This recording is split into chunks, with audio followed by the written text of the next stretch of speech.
right, peeps, welcome to the Culture and People Cast. Today we have Adam Mendler. Adam, in a few sentences, would you tell us who you are and what you do?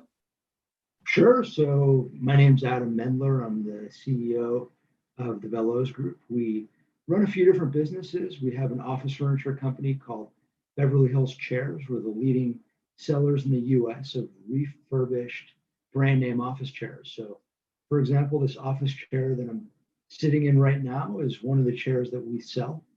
We sell chairs that normally cost well over $1,000 brand new, and we sell them at about 50% off retail. So that's one of the companies we have. We have a cigar company called Custom Tobacco, where customers can go to customtobacco.com and buy fully customized private label cigars at about, can buy a fully customized private label cigars that you can design in real time. We also have a software consulting business called Velos Solutions. So that's my entrepreneurial side. I also do a lot of writing and speaking on leadership and related topics. So got a podcast called 30-Minute Mentors. So definitely a lot that keeps me busy, but busy with good things, which makes it all worthwhile. Yes, I love it, Adam. And I love that entrepreneurial spirit that you have. I think, as much as we can encourage that outside, we can also encourage the entrepreneurial spirit. I'm talking to people all the time. I'm like, you just need to unleash your ideas. You just need to say, let's give it a try, whether you're inside an organization or not. So I appreciate your push there. So for you having, three businesses and obviously this writing and speaking side, you're influencing people and culture within organizations all the time. So what personally is the most fulfilling part of that work for you? All of it. The ability to make a difference, the ability to make a positive impact in the lives of others. So I think that no matter what work you're doing, whether it's my work as an entrepreneur, whether it's my podcast, whether it's speaking to audiences, the ability to uplift others, the ability to help others, the ability to make a difference in a meaningful way, that's what it's all about. So not every way is going to be the same, but the goal is the same. And that's what I try to focus on through each component of what I do. Yeah.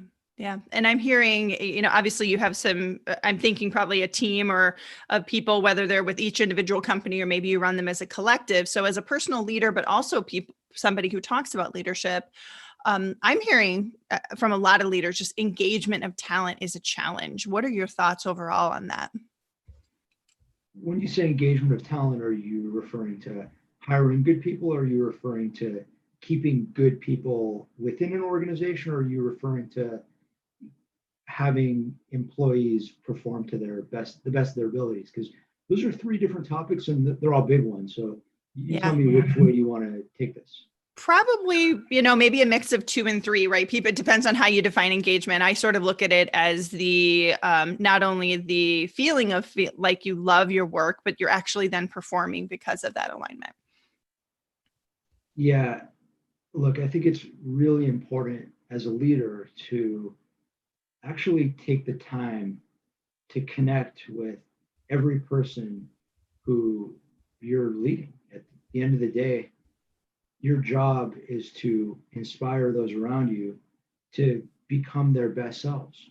Your job is to ensure that every single person is performing to the best of his or her abilities. And to do that, you really need to take the time and put in the effort to connect on an individual level. And there's no one size fits all formula that you can just throw at it and say, do this. And if you do it, you're going to be able to get every single person in your organization to ultimately engage. What I can say is that there are best practices like caring for the people around you. Again, taking the time, putting in the effort, putting in the energy, that's the first step.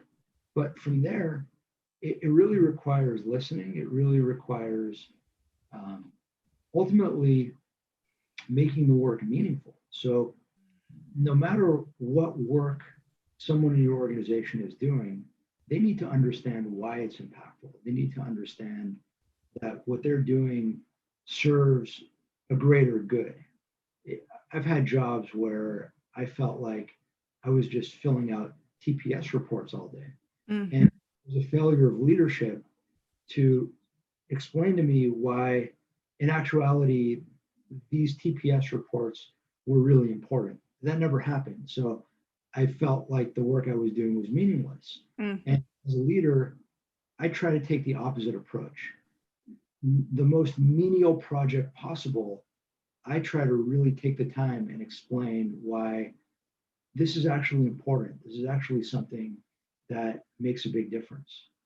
Yeah, agreed. I think that explanation, the tie to the why, is really important. And Adam, you hit on some good points there. I mean, obviously spending time listening, tying their work to the greater why, the bigger picture. But tactically speaking, let's get really tactical with the audience. What are some specific things that you've tried or implemented with your employees, or suggest that other people do in order to either spend time or show that you're listening or creating that meaning? Yeah, well, there are many, many things that leaders can do to ultimately engage and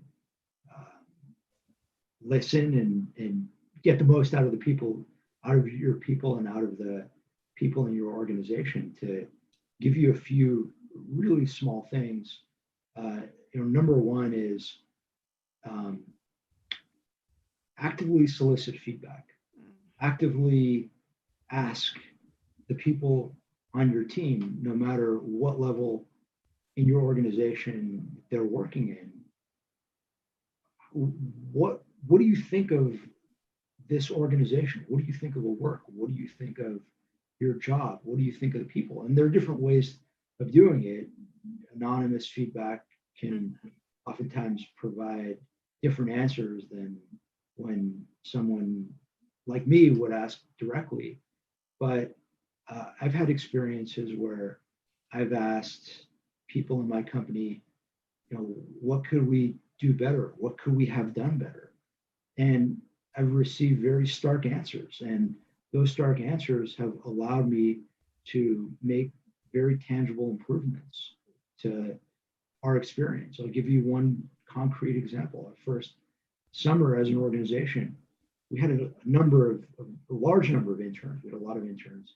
And we did exit interviews with all of our interns. And one of the interns, a guy named Ryan, and Ryan was, telling us in his exit interview that he really didn't like the internship. He had a really negative experience, and I was really surprised. I thought he had a positive experience, and I was really taken aback by it. And he never said anything during the internship about not having good experience, but really sat down with him probably for a good hour to try to pick his brain and understand what about the experience he felt like he didn't like, what could have been better. Really just listening, talking. And one of the things he said was he wished that we would have just taken the time to, like once a week, go out to lunch with interns and not talk about anything work related, just talk about personal stuff, and just once a week go out to lunch with small groups of interns, so that we could develop more personal relationships outside of the office, not like water cooler talk, but get away from the office and no business, just all personal stuff for an hour and a half offsite. Yeah. Great idea, Ryan. I love it. And every summer we've had interns since. That's been a core part of our internship experience. Nice. Yeah. Thanks to Ryan's feedback. So It's really important to listen, to ask. You could be an intern. You could have great ideas. It's ultimately on the leader to solicit feedback and then to listen to it. Oh, I think that's so, so wise, Adam. And, you're right. At all levels of the organization, we have ideas to impact that. So I really appreciate you being a guest today, Adam, and all the suggestions that you've given us. Thanks for everything you're doing for people and culture in the workplace.